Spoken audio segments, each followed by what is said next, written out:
Hello learners, welcome back to our channel learn with నందు. ఇవాళ క్లాస్లో వుడ్ హ్యావ్ అనే ఫ్యూచర్ పాస్ట్ ఫామ్ గురించి తెలుసుకుందాం. ఫ్యూచర్లో పాస్ట్ గురించి చెప్పాలంటే విల్ హ్యావ్కు పాస్ట్ ఫామ్ ఏమవుతుంది? వుడ్ హ్యావ్ అవుతుంది కదా.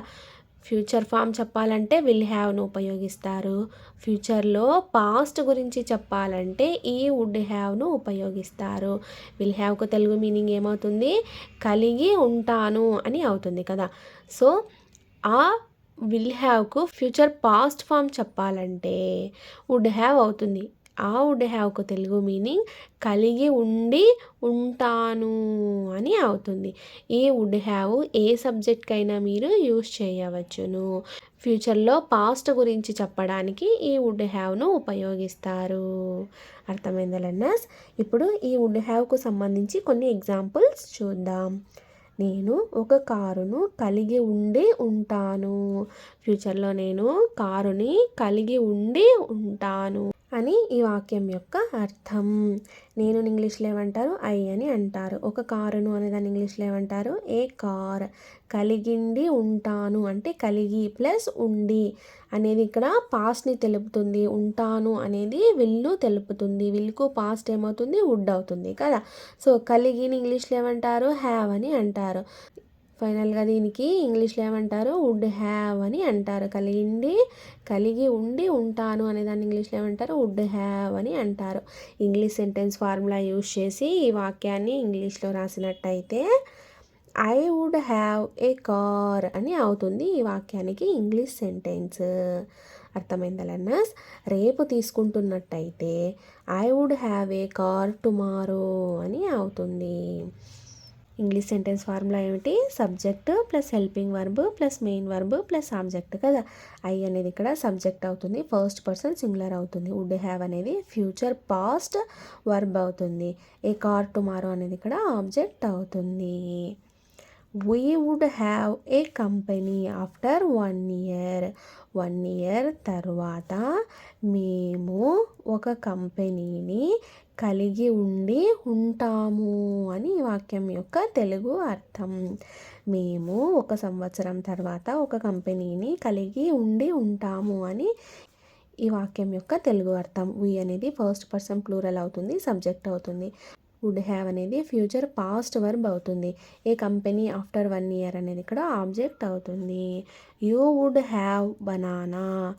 నీవు లేదా మీరు బనానాని కలిగి ఉండి ఉంటావు అని అవుతుంది. యూకు తెలుగు మీనింగ్ సెకండ్ పర్సన్ సింగులర్ అయితే, యూకు తెలుగు మీనింగ్ నీవు అయితే అది సెకండ్ పర్సన్ సింగులర్ అవుతుంది కదా. అలాంటప్పుడు ఈ వాక్యానికి తెలుగు మీనింగ్ నీవు బనానాని కలిగి ఉండి ఉంటావు అని అవుతుంది వుడ్ హ్యావ్కు తెలుగు మీనింగ్. అదే సబ్జెక్ట్ యూకు తెలుగు మీనింగ్ మీరు తీసుకున్నట్టయితే అది సెకండ్ పర్సన్ ప్లూరల్ అవుతుంది కదా.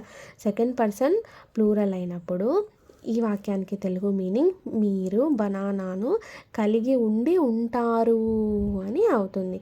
సెకండ్ పర్సన్ సింగులర్గా అయినప్పుడు వుడ్ హ్యావ్కు కలిగి ఉండి ఉంటావు అని అవుతుంది. అదే సబ్జెక్ట్ సెకండ్ పర్సన్ ప్లూరల్ అయినప్పుడు ఈ వుడ్ హ్యావ్కు కలిగి ఉండి ఉంటారు అని అవుతుంది. తెలుగులో మట్టుకే ఈ డిఫరెన్స్ ఉంది. ఇంగ్లీష్లో వుడ్ హ్యావ్ అని అంటారు. నీవు లేదా మీరుకి ఇంగ్లీష్లో యూ అని అంటారు. యూ అనేది సబ్జెక్ట్ అవుతుంది. వుడ్ హ్యావ్ అనేది ఇక్కడ ఫ్యూచర్ పాస్ట్ వర్బ్ అవుతుంది. బనానా అనేది ఇక్కడ ఆబ్జెక్ట్ అవుతుంది.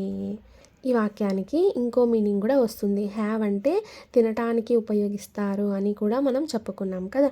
బనానా అనేది ఇక్కడ తినడానికి ఉపయోగిస్తాం కనుక బనానా అంటే పండు కదా, ఆ పండుని మనం తింటాం కాబట్టి ఈ హ్యావ్ను తినటానికి కూడా ఉపయోగిస్తారు కనుక నీవు లేదా మీరు బనానాను తిని ఉండి ఉంటారు అని అవుతుంది.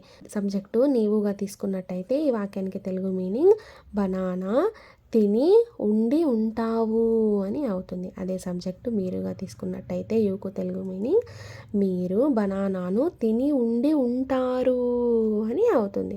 తినటానికి తిను బండారాలకు కూడా ఈ హ్యావ్ ఫామ్ని యూజ్ చేస్తారు. He would have to do that work. అతడు ఆ పని చేయాల్సింది ఉంటాడు అని ఈ వాక్యం యొక్క తెలుగు అర్థం.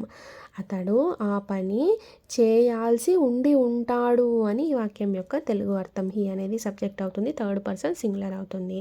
వుడ్ హ్యావ్ అనేది ఫ్యూచర్ పాస్ట్ వర్బ్ అవుతుంది. టు డూ దట్ వర్క్ అనేది ఇక్కడ ఆబ్జెక్ట్ అవుతుంది. టు డూ అనేది ఇన్ఫినిటివ్ అవుతుంది. 2 ప్లస్ ప్రెజెంట్ వర్బ్ V1 కదా, డూకు V1 వర్బ్ ఏమవుతుంది, డూనే అవుతుంది. So 2 plus present verb V1 equals to infinity అవుతుంది. సో ఇక్కడ టు డూ అనేది ఇన్ఫినిటివ్ అవుతుంది. షీ వుడ్ హ్యావ్ ట్విన్స్, ఆమె ట్విన్స్ని కలిగి ఉండి ఉంటుంది అని ఈ వాక్యం యొక్క తెలుగు అర్థం. షీ అనేది థర్డ్ పర్సన్ సింగులర్ అవుతుంది, సబ్జెక్ట్ అవుతుంది.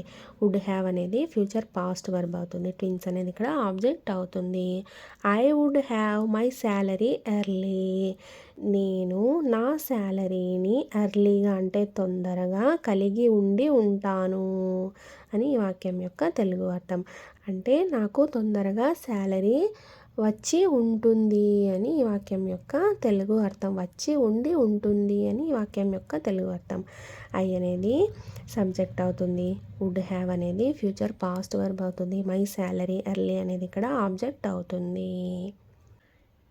You would have to give 10,000 rupees to me, ఇక్కడ యూకు తెలుగు మీనింగ్ నీవు తీసుకున్నట్టయితే ఈ వాక్యానికి తెలుగు అర్థం నీవు నాకు 10,000 రూపాయలు ఇవ్వాల్సి ఉండి ఉంటావు అని ఈ వాక్యానికి తెలుగు మీనింగ్.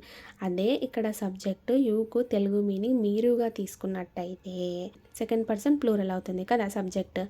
యూకు తెలుగు మీనింగ్ మీరు అవుతుంది. మీరు నాకు 10,000 రూపాయలు ఇవ్వాల్సి ఉండి ఉంటారు అని ఈ వాక్యం యొక్క తెలుగు అర్థం. యు అనేది సబ్జెక్ట్ అవుతుంది. సెకండ్ పర్సన్ సింగులర్ లేదా సెకండ్ పర్సన్ ప్లూరల్ అవుతుంది.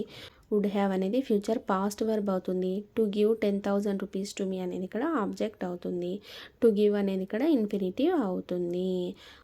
We would have to learn technical skills, మేము టెక్నికల్ స్కిల్స్ని నేర్చుకోవాల్సి ఉండి ఉంటాము అని ఈ వాక్యం యొక్క తెలుగు అర్థం. వి అనేది సబ్జెక్ట్ అవుతుంది, ఫస్ట్ పర్సన్ ప్లూరల్ అవుతుంది. వుడ్ హ్యావ్ అనేది ఫ్యూచర్ పాస్ట్ వర్బ్ అవుతుంది. టు లెర్న్ టెక్నికల్ స్కిల్స్ అనేది ఇక్కడ ఆబ్జెక్ట్ అవుతుంది. టు లెర్న్ అనేది ఇన్ఫినిటివ్ అవుతుంది. She would have more chances, ఆమె ఎక్కువ ఛాన్సెస్ని కలిగి ఉంటుంది అని ఈ వాక్యం యొక్క తెలుగు అర్థం. షీ అనేది థర్డ్ పర్సన్ సింగులర్ అవుతుంది, సబ్జెక్ట్ అవుతుంది. వుడ్ హ్యావ్ అనేది ఫ్యూచర్ పాస్ట్ వర్బ్ అవుతుంది. మోర్ ఛాన్సెస్ అనేది ఇక్కడ ఆబ్జెక్ట్ అవుతుంది. Ranga would have mobile, Ranga అనే అతను మొబైల్ని కలిగి ఉండి ఉంటాడు అని ఈ వాక్యం యొక్క తెలుగు అర్థం. రంగా అనేది సబ్జెక్ట్ అవుతుంది, థర్డ్ పర్సన్ సింగులర్ అవుతుంది. వుడ్ హ్యావ్ అనేది ఫ్యూచర్ పాస్ట్ వర్బ్ అవుతుంది. మొబైల్ అనేది ఇక్కడ ఆబ్జెక్ట్ అవుతుంది. Electricity would have high voltage, electricity high వోల్టేజ్ని కలిగి ఉంటుంది అని ఈ వాక్యం యొక్క తెలుగు అర్థం. ఎలక్ట్రిసిటీ అనేది ఇక్కడ సబ్జెక్ట్ అవుతుంది. వుడ్ హ్యావ్ అనేది ఫ్యూచర్ పాస్ట్ వర్బ్ అవుతుంది. హై వోల్టేజ్ అనేది ఇక్కడ ఆబ్జెక్ట్ అవుతుంది. My mobile would have high camera quality, నా మొబైల్ హై కెమెరా క్వాలిటీని అంటే ఎక్కువ కెమెరా క్వాలిటీ కలిగి ఉంటుంది అని వాక్యం యొక్క తెలుగు అర్థం. మై మొబైల్ అనేది ఇక్కడ సబ్జెక్ట్ అవుతుంది. వుడ్ హ్యావ్ అనేది ఫ్యూచర్ పాస్ట్ వర్బ్ అవుతుంది. హై కెమెరా క్వాలిటీ అనేది ఇక్కడ ఆబ్జెక్ట్ అవుతుంది. My brother would have headache, నా బ్రదర్ హెడ్ఏక్ని కలిగి ఉంటాడు అని ఈ వాక్యం యొక్క తెలుగు అర్థం. మై బ్రదర్ అనేది ఇక్కడ సబ్జెక్ట్ అవుతుంది, థర్డ్ పర్సన్ సింగులర్ అవుతుంది. వుడ్ హ్యావ్ అనేది ఫ్యూచర్ పాస్ట్ వర్బ్ అవుతుంది. హెడ్ఏక్ అనేది ఇక్కడ ఆబ్జెక్ట్ అవుతుంది. అర్థమైందా లర్నర్స్? వుడ్ హ్యావ్కు తెలుగు మీనింగ్స్ ఏమవుతాయి? సబ్జెక్ట్ ఐ వచ్చినప్పుడు, సబ్జెక్ట్ నేనుగా తెలుగులో వచ్చినప్పుడు ఈ వుడ్ హ్యావ్కు తెలుగు మీనింగ్ ఏమవుతుంది? కలిగి ఉంటాను అని అవుతుంది. సబ్జెక్ట్ ఫస్ట్ పర్సన్ ప్లూరల్ అయినప్పుడు ఈ వుడ్ హ్యావ్కు తెలుగు మీనింగ్ ఏమవుతుంది? కలిగి ఉంటాము అని అవుతుంది. సబ్జెక్ట్ సెకండ్ పర్సన్ సింగులర్గా వచ్చినప్పుడు వుడ్ హ్యావ్కు తెలుగు మీనింగ్ కలిగి ఉండి ఉంటావు అని అవుతుంది. అదే సబ్జెక్ట్ సెకండ్ పర్సన్ ప్లూరల్గా వచ్చినప్పుడు ఈ వుడ్ హ్యావ్కు తెలుగు మీనింగ్ కలిగి ఉండి ఉంటారు అని అవుతుంది. అదే సబ్జెక్ట్ థర్డ్ పర్సన్ సింగులర్ అయినప్పుడు అందులోనూ సబ్జెక్ట్ మేల్ అయినప్పుడు కలిగి ఉండి ఉంటాడు అని అవుతుంది ఈ వుడ్ హ్యావ్కు తెలుగు మీనింగ్. అదే సబ్జెక్ట్ థర్డ్ పర్సన్ సింగులర్ అయ్యుండి అందులోనూ ఫీమేల్ అయితే ఈ వుడ్ హ్యావ్కు తెలుగు మీనింగ్ కలిగి ఉండి ఉంటుంది అని అవుతుంది కదా. అదే సబ్జెక్ట్ థర్డ్ పర్సన్ ప్లూరల్ అయినప్పుడు ఈ వుడ్ హ్యావ్కు తెలుగు మీనింగ్ కలిగి ఉండి ఉంటారు, కలిగి ఉండి ఉంటాయి అని అవుతుంది. అర్థమైందా లర్నర్స్? ఈ వుడ్ హ్యావ్ అనేది ఏ సబ్జెక్ట్కైనా మీరు యూజ్ చేయవచ్చును. ఈ వుడ్ హ్యావ్ అనేది వాక్యాలు ఫ్యూచర్లో పాస్ట్ గురించి చెప్పాలన్నప్పుడు ఈ ఫ్యూచర్ పాస్ట్ వర్బ్స్ని యూజ్ చేస్తారు. Thank you so much for watching this video. Please subscribe to learn with Nandu channel for more videos. Thank you.